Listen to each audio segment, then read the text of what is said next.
Hey guys, welcome back to the channel. Today I'm going to be reacting to a video called The Finnish Vikings Full History. Well, I know that each country, it's Scandinavian, well it's not Scandinavia, is the other, I can't remember what that part of the world is called, but I know that there were Norwegian Vikings and Scandinavian and Swedish Vikings and whatever, so I'm excited to learn the history about Finland in particular. So let's check it out and comment, like and subscribe. Välkommen allesammen! The Finnish Vikings. So, continuing my series on the Vikings from different countries. Okay, technically we can't call the Finns Vikings. You all know by now that the Vikings referred to a profession actually.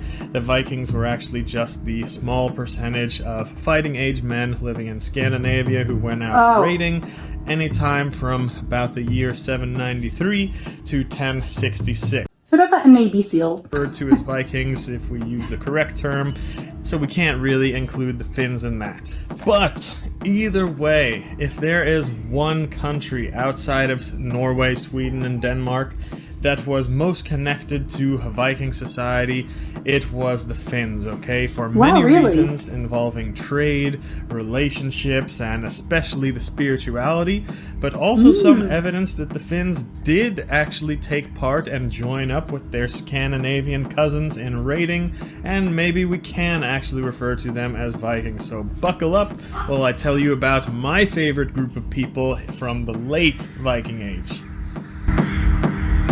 Late Viking Age, is that 1700s or 1800s? Now, before you guys get all upset, let me tell you why the Finns are my favorite of the late Viking Age. My favorite people in the north of Europe changes over time. In the early Viking Age, the Danes were my favorite. They were the best Vikings. But before the Viking Age, the Swedes were number one. They were the most badass. In the mid-Viking Age, getting into the late Viking Age, it was definitely the Norwegians, not even debatable. But at the very end of the Viking Age, and post-Viking Age, definitely, my favorite group of people were definitely the Finns. How do you have a post-Viking Age and you have favorite Vikings after there were no Vikings? And even today, honestly, the Finns are my favorite people in the north of Europe, even being Norwegian. Don't get butthurt anyone, I'll tell you all why in a minute. But first, let's look at the word Finland, because the Finns of the Viking Age were very, very different to the Finland of today. Finland, the country today, has only actually been independent for about 100 years. That's a very short amount of time. It was a part of Russia before that, and it was a part of Sweden way before that for a very long time. So yeah, as far as a country or territory, it's newish, Finland has kind of been the same for a long time, but culturally, linguistically, and spiritually, the land of the Finns was much larger back then. Back in the Viking Age, all of these people living in these areas were referred to as Finns. Most of Finland, large parts of northern Norway and Sweden, the Baltic states even, and even getting into modern-day Russia. Back in the Viking Age, that area was called Björnland. And these were the Björnmar tribe. There were also tribes called the Kvanir and the Kirjalar. We also have some very old records referring to some of them as, you know, Sami or Laplanders, which is what we call them today, at least the ones living in north of Scandinavia. Do the Sami live in Lapland, or are there other people there? I'm sure there were many small tribes back then, but just realize that the Norse, the Vikings back then, considered all these people Finns. They just referred to them all as Finns. So basically, anyone in the north of that time in the Viking Age who wasn't culturally Norse or Germanic, they were referred to as Finns. So the Finns were... So I was an outsider, basically. Anything that's not me, well, it's very much a part of Scandinavia in the Viking Age, of course, but they actually come from a completely different background than the Norse did, for example. The Scandinavians of the time were a Germanic people, speaking a Germanic language, of course, Old Norse, and following the Germanic branch of that religion. The Finns, completely different and unrelated language family. We call these the Uralic language. Oh, that's why they includes speak so all weird. these branches that you see here. Different languages today like Sami, Finnish, and even Hungarian, and the northern tribal Russian languages even. They're all in the same family. Yeah, it's another Completely family. unrelated to the Indo-European Germanic language family. And actually, it's quite mysterious where it all originates, and we're not 100% sure on where that comes from, or even where these ancient peoples came from. Ooh, I love that. Also, the Mystery. religion of the Finns back then is not related to the Norse pagan religion or any other Indo-European one. The Oh, so where native did it come religion from? of the Finns is actually closer to the type of shamanism that you might find in Siberia than their neighbors following the Old Norse religion. Oh, but it Although, makes of course, sense. with the Norse, there was a ton of similarities too, and that I have a lot of cool stories about that I'm going to tell you. But finally, to speak about the genetics, this is a very difficult question, and I don't like speaking about these types of things because people get so pissy about it. And I don't think it matters at the end of the day. Look It in the doesn't. mirror, look into yourself and your ancestry, and that will tell you more about your genetics than any test can. Of course The it Finns will. today are definitely mixed. There's a lot of Scandinavian, Germanic DNA in there in Finland. I have no idea what either of those words mean. East Lapland and Central Finland. I know that. Lots of light features looking pretty much identical to their neighbors in Norway or Sweden. But there are also people with a lot of darker features that look like the typical Sami or the North Russian tribal people. And a lot of people are just mixed in Finland. That is today. That would- Some will be very Germanic, some will be very Uralic in their DNA. I would assume as well, if you're not on an island, people are gonna mix around, especially if your family has been there for quite a bit. But remember, this is actually more than 1,000 years of mixing with each other. So how Yes. did they look in the Viking Age? It's hard to knows? say. We have some descriptions of it, but if you ask me, knows? I think they probably had a lot more of that Uralic DNA 1,000 years ago What does that than they do mean? today, and they would have looked quite different to the Norwegians and the Swedes of the time.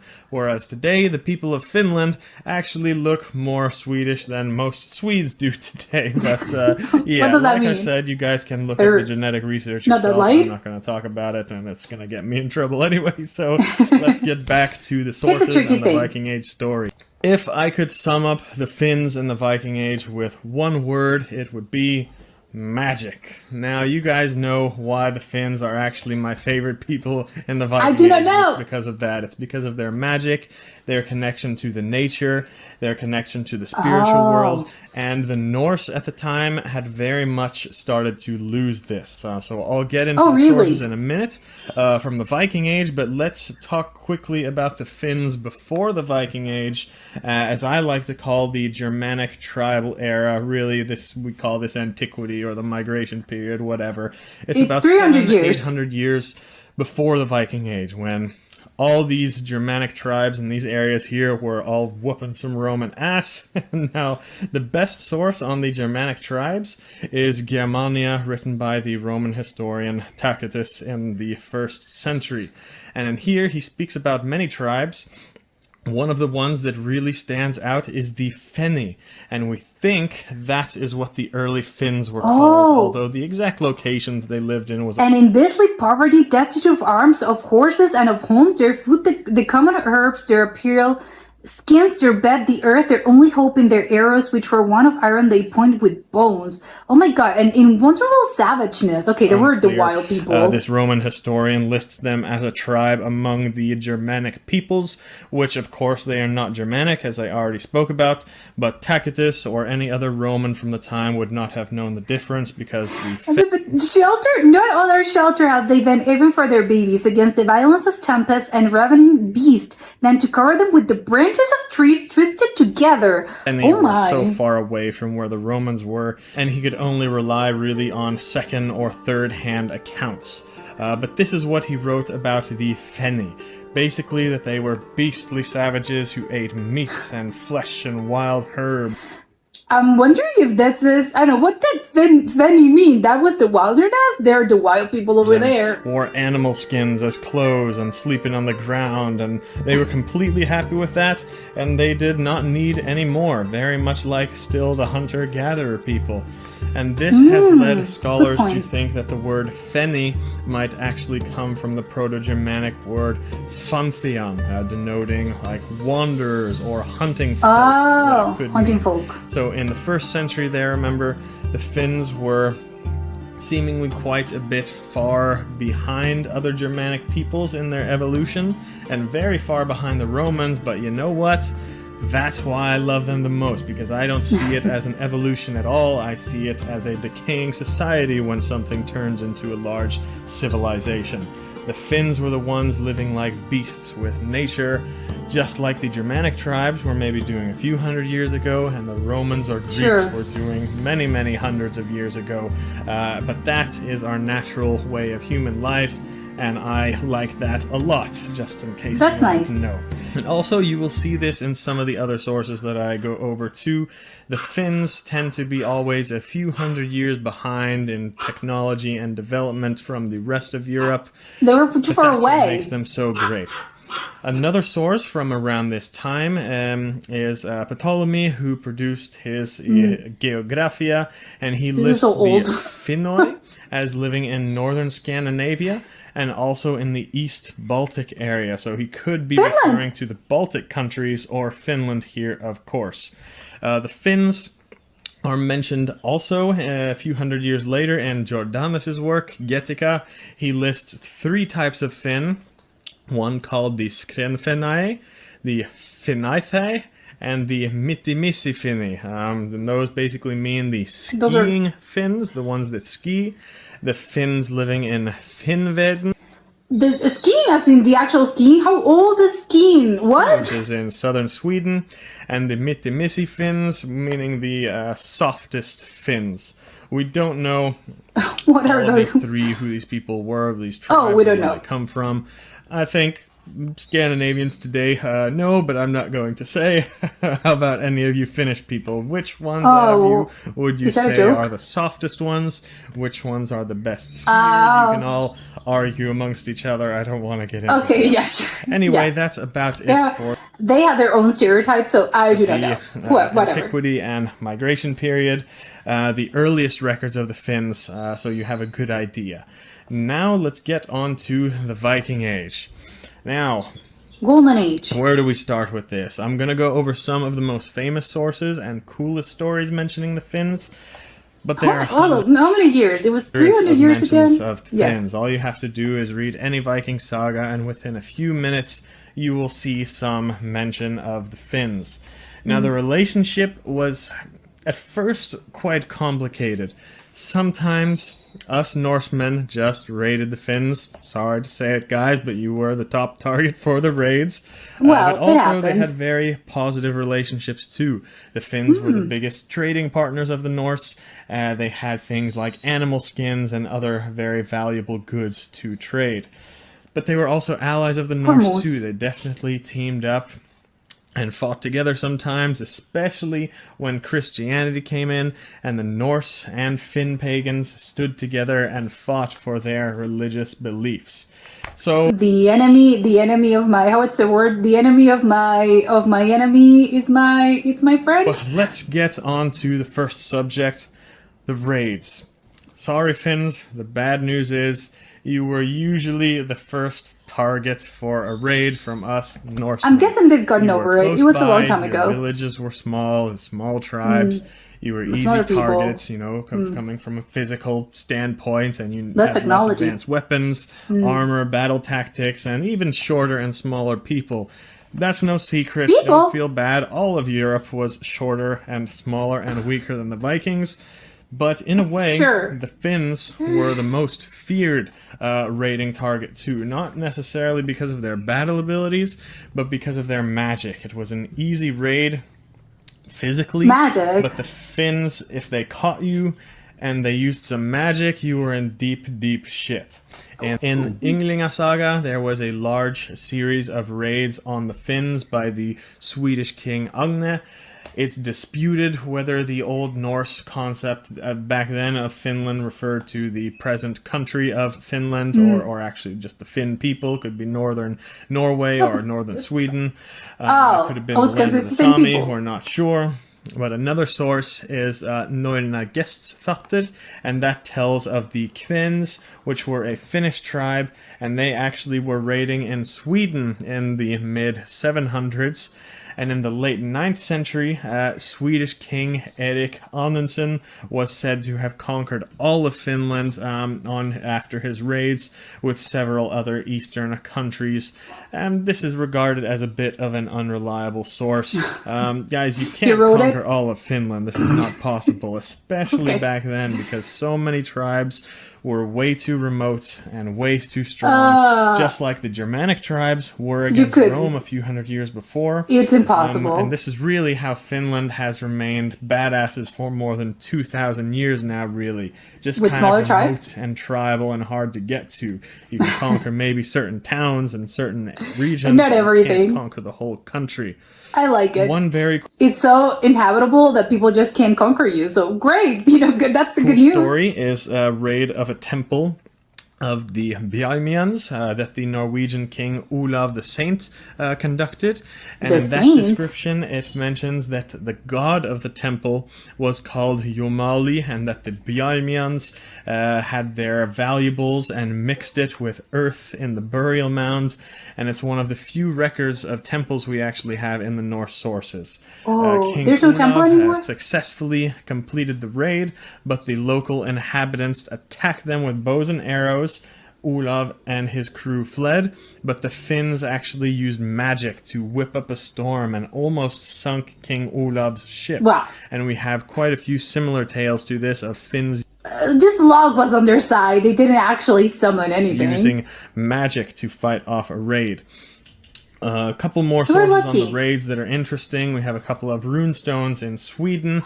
The runestone GS13 describes the death of a Viking named Egil on a raid to Finland, led by Freygeir. How big is this stone? I thought runes were kind of coin-sized. No, this is a huge thing, and this is telling a story. Apparently, sometime in the early 1000s. Runestone U582 describes a Viking named Ortrig. Oh, I think I get it now. Okay, so the little runes are the symbols, right? And that's, they know that those are words, basically. He was killed in Finland, and according to his... I think it's crazy that this is telling a whole story. This is insane to me. Historian Uno Salto, the raid was done between 1030 and 1050. So those are just a few records we have of the raids on the Finns. But there are a lot more. But time to get on to my favorite part, the magic. This too, there are dozens and dozens of mentions of the Finns being good with magic. As a matter of fact, almost every example of magic that you can read about in the Viking sagas, it was practiced by some Finn. And this lasted long into history too, even from folk tales that we have from as recent as 100 or 200 years ago. It was always the Finns who were mentioned to be good with magic. They even had a word for magic in the Old Norse, and it was basically called Finnföd, which meant take a trip to the Finns on a spiritual journey, looking for divination or spiritual help or they are the ones that know about this. Consulting the Finns. There was even a law in Norway that forbids Finnföd, that you were not allowed to go to the Finns on a trip and consult with them about sort of witch trials. Oh my god. Spiritual help. So that's just the main kind of intro to it, this idea of Finnföd, but there are dozens of more sources. I can't go into them all, but I'll share my two favorite stories. In Halfdan the Black Saga, the Norwegian king Halfdan was having a Yule feast. A Finn came who was supposed to be good with magic. He was said to be a wizard, and all the food was gone. And everyone thought that this Finn came in and he ate all the food or used magic to take away all the food. So the Norwegians took him prisoner and tortured him, and it was actually Halfdan Halfdan's son, Harald Fairhair, as a young boy actually, who made friends with this Finn and begged his father to let him go. Eventually, this young Harald helped the Finn escape, and the Finn thanked Harald and used magic to kill his father, King Halfdan, by making him fall through the ice. And that is actually when Harald Fairhair first became king, when his father died and he was just a teenager. Of course he did. Another story, as told in... If you ask me, I'm a little bit of a skeptical person, so I think what happened is that he killed the dad, and then he said, oh, this thin magical guy came, and he killed him, and now I'm king. Saga. Harald Fairhair's son, Erik, when he was just a boy, he came across a woman in Finnmark. She was Norse, she was Norwegian, and she had been sent to the land of the Finns to learn magic from two Finn men who were said to be the best magic practitioners in all of Finnmark. It was the north of Norway back then, but they referred to them as the Finns. That's still called Finnmark today. And these two Finns were said to never miss a shot with an arrow or spear, and they could actually kill someone with their gaze. But Gunhild, this woman who went there to learn, she was so beautiful that the Finns kept her prisoner and didn't let her leave, and Erik Bloodaxe and his men helped her kill the two Finns and helped her escape. So there'll be a couple more stories about Finnish magic I'm going to speak about in just a minute, but those are basically my two favorites. But on to the next subject.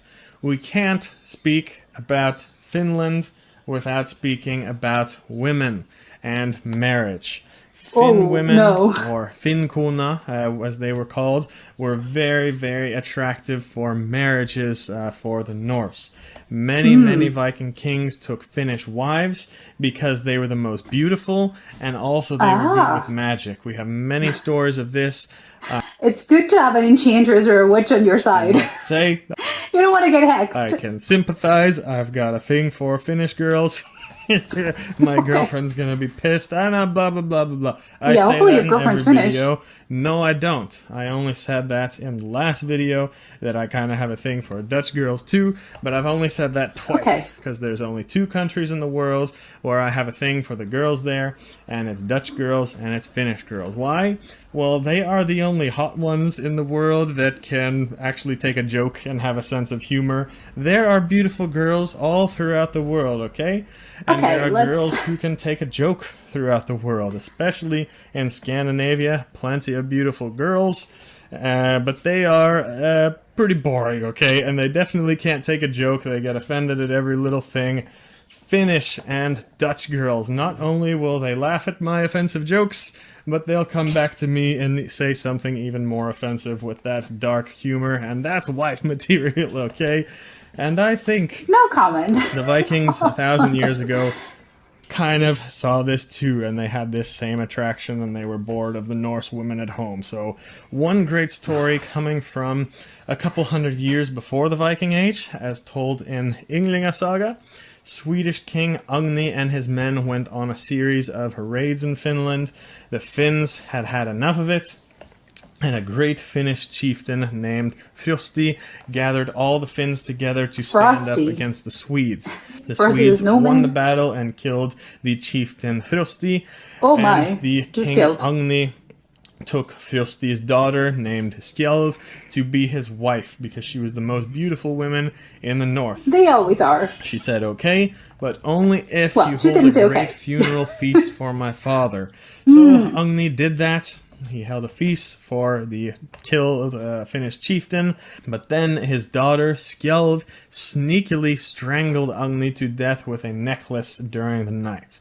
Another story from quite a bit before the Viking Age. A Swedish king, Vanlandi, stayed with a Finnish chieftain over the winter. His name was Sna the Old, and King Vanlandi fell in love with Snay sounds like snow. Sna's most beautiful daughter named Driva, and they got married. Long story short, King Vanlandi didn't pay enough attention to her. He left and he didn't return to Finland to see her for many years. And after that, his Finnish wife used magic to call him home. but when he still didn't come home, she sent a mare, or this hag riding spirit, to basically kill him in his sleep. This serves as a valuable lesson about Finnish women.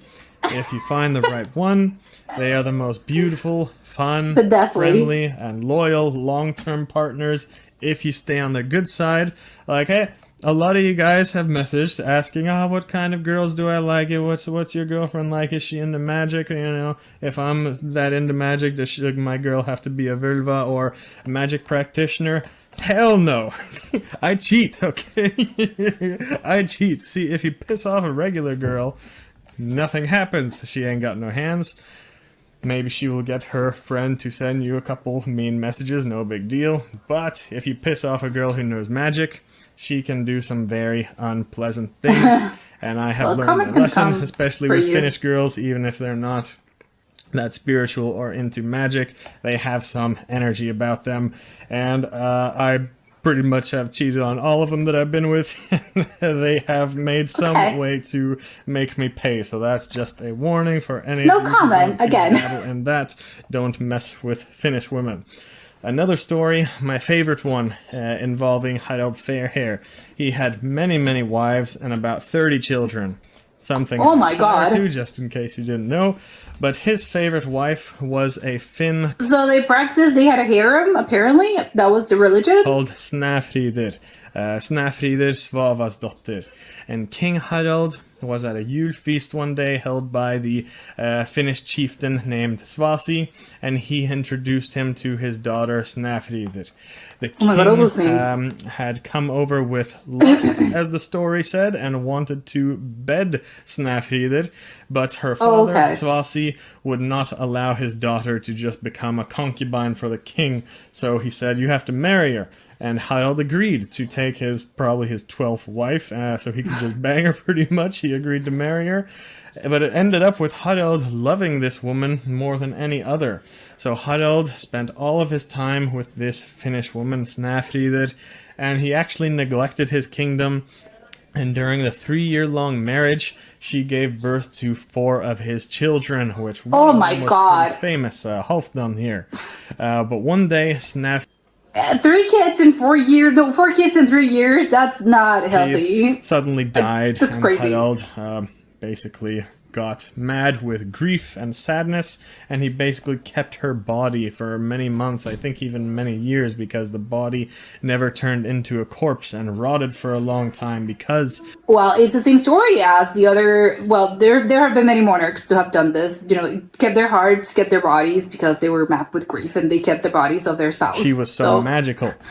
Eventually, Harald's servants convinced Harald to let them change her clothes and move the body. Let it go, please. But when this happened, they changed her clothes and lifted her body. The body turned blue and started to smell awful, and toads and snakes and lizards crawled out of her body. And this made Harald in disgust. He loved her so much, and he thought she was so magical. And for the rest of his life after that, he hated magic practitioners. He even had 4 of his sons that Snæfríður gave birth to. He sent them all away because he didn't want anyone practicing magic around, and he even sent his most loyal and beloved son, Erik Bloodaxe, to murder Harald's other son by Snæfríður, and that was because he was starting to take after his mother and be a very good magic practitioner. Oh my God. Crazy story. Is it true? Yes. Who knows? But that is they don't know. One I thought, taking away the magic aspect of this, I thought all those stories were true. Finns, basically. So you can see how complicated the Norse and Finn relations were. The Finns, honestly, were not treated that well by the Norse most of the time. They were the #1 raiding target, and other than that, the Vikings just wanted to take your most beautiful women and as wives, and, you know, go to you for help whenever we needed some spiritual guidance. Doesn't sound that nice from most of the stories we hear, but there were some very friendly relations with the Finns too, through trade and other relationships. Here are a couple of friendly stories. Like I mentioned just a couple minutes ago in Harald Fairhair's saga, The Norwegian noblewoman Gunhild was actually sent to the two magical Finns, remember, by her father Osur to learn magic. And it seemed actually like this was a pretty common practice, going to learn magic from the Finns, and they were respected teachers. So if you wanted your child in Scandinavia to learn magic, you'd send them over there to the Finns. In another saga, the one of Olav the Saint, the legendary Tore Hund, who was a Norwegian chieftain, he basically controlled the Norwegian trade with the Finns. The main goods that the Finns provided was different types of animal furs, and Tore actually had a great relationship with the Finns because of this. Although there's one story of Tore Hund raiding the Finns in Bjørnland in Russia area, but he was friendly with the Finns in the north of Norway.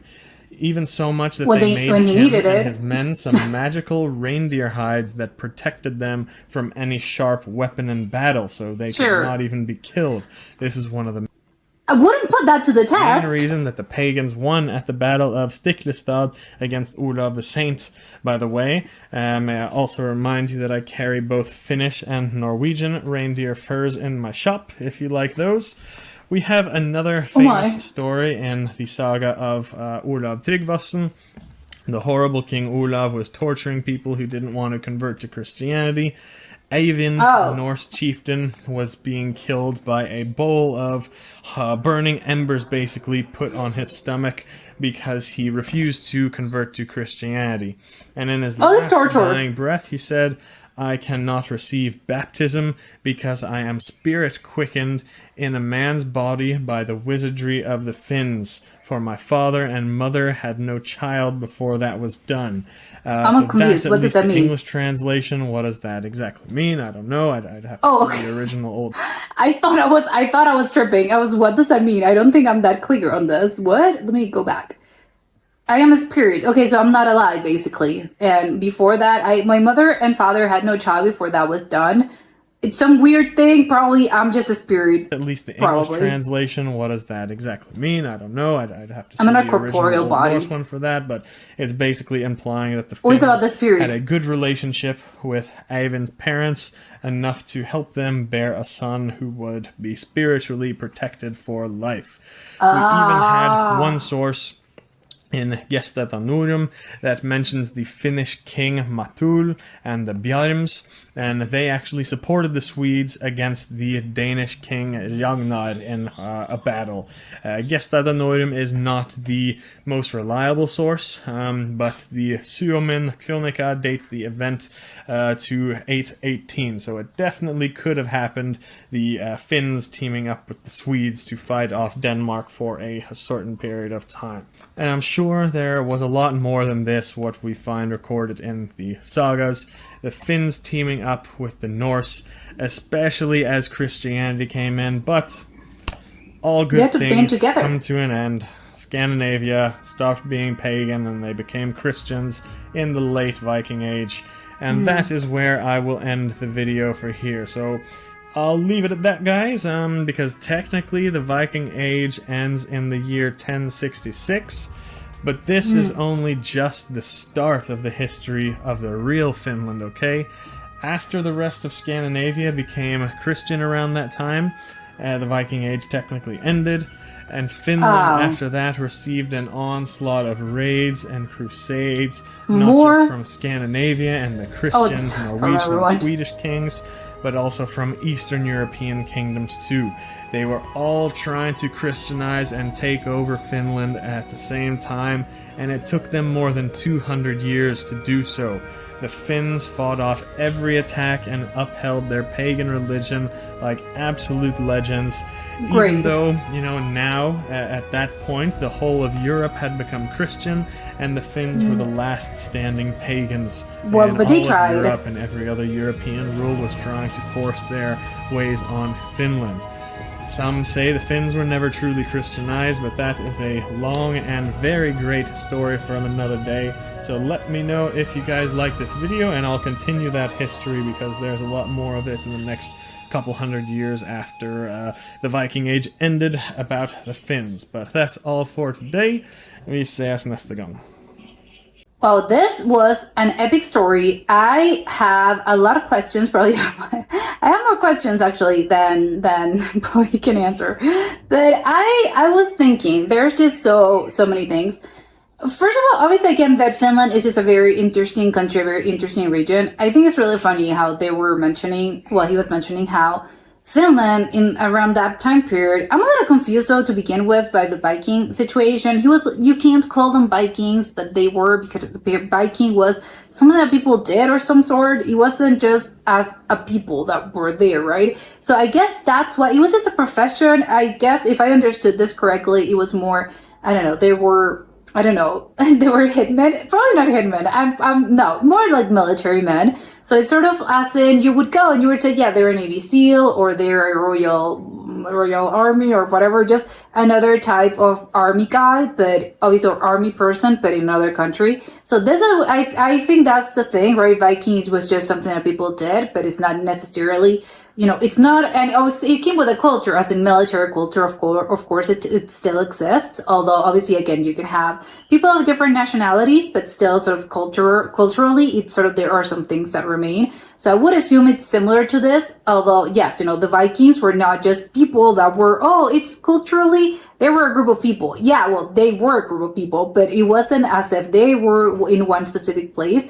They were in different places, they were in different regions, and the whole thing they had in common was their culture, and what they did was apparently was, I don't know what Vikings actually did. I mean, I think they were just raiding around, and they were, again, I know they had a very rich culture and they had a purpose by doing, but well, they were doing this for a reason. They were being together and stuff, but it was, well, that's their way of life. Obviously, I'm not going to ask, I'm not going to ask white people 1,000 years ago, oh, what is your purpose in life? Well, who knows, right? They were just pillaging and ravaging because what else were they were going to do? It's sort of their only livelihood or whatever. But so if I understood this correctly, apparently Finland is sort of separated from the rest of Scandinavia, which I think is really, again, I understand the concept because, yes, of course, he did a really great job at explaining this. And of course, what I was going with, the whole Finland, apparently it wasn't just, when I think of Finland, obviously I think of the country, right? I think of the country in Northern Europe. But no, apparently at one point it was Finland. It was not necessarily that. They had parts of it that were, I think, present in Sweden. That's really normal. I think I would expect it. I know that at some point they were part of Russia. At one point they were also part of Sweden because they're close together. They're neighbors, and I think usually that's what you would expect to happen, right? Oh yes, borders have changed and their territories have changed throughout the years. Of course, they're not going to remain unchanged. So that's not surprising. Oh yeah, there were parts of Russia, there were parts of Sweden, but there were part in the Baltic Sea, like really down below. That's surprising to me. And even way up in Russia, but as in, I don't know, very mainland Russia, which I think is crazy. Just because, again, it's so far away from what I think it's present day Finland. But again, borders back in those days, who knows what they were. And of course, probably there's little tribes that we don't really know. Because probably they just, I don't know, they disappeared. So probably there's no recorded history. Because probably smaller tribes just disappeared. And there's, again, sad, but well, probably they didn't disappear. Sometimes maybe they just got together with another group and then they were absorbed by that tribe, which hopefully is the best case scenario. But I think it's kind of funny that to me, and what I was saying is that it's not Scandinavia. I constantly get them confused. I know it's wrong of me, but it's funny that, oh no, they're seen as this separate thing, as, Finns are sort of separated from the Denmark and Sweden and Norway. I think it's the three main ones. Because to me, it's sort of, oh my God, they're kind of the same, right? They're neighbors, and they're all in the same sort of region. But no, the more I learn about this, the more I realize they see this as something completely different. Culturally, they're not, we're not Scandinavia, we're quite different. Even their language, which I think is also very important, they have a different language that it's not really related to anything. I would love to know what are the theories, as in, where exactly? Apparently there's a mystery as well as to where exactly they know it was not Indo-European, or is the case it is Indo-European and the others aren't. I can't remember. But however it is, the point is that they don't really know, nobody really knows where Finn people came from, which I like. I love a mystery. I think there's just some of them are, nobody knows where these people came from. A lot of them are theories, and of course, that's all good. Yes, of course, you can have a lot of theories, but I love all those little mysteries in which people don't really know specifically where that people came from. It's sort of, we think they came from this place, but we know we have to make more studies. We have to, I don't know, who knows, maybe in the future they'll actually find out. And of course, you kind of know a little bit of that because of the language and all of that, but so they can sort of trace it back a little bit, but it's not 100% sure. But I love it. I think that it really adds to the mysticism of it all. And that's why, probably because they were so separated from it all, and they were so mystical, and they were all they're like us, but not really. I think that's probably why they're also, even in this day and age, they're seen as something separate and as something different. And again, even the fact that it's a mystery, where did these people came from?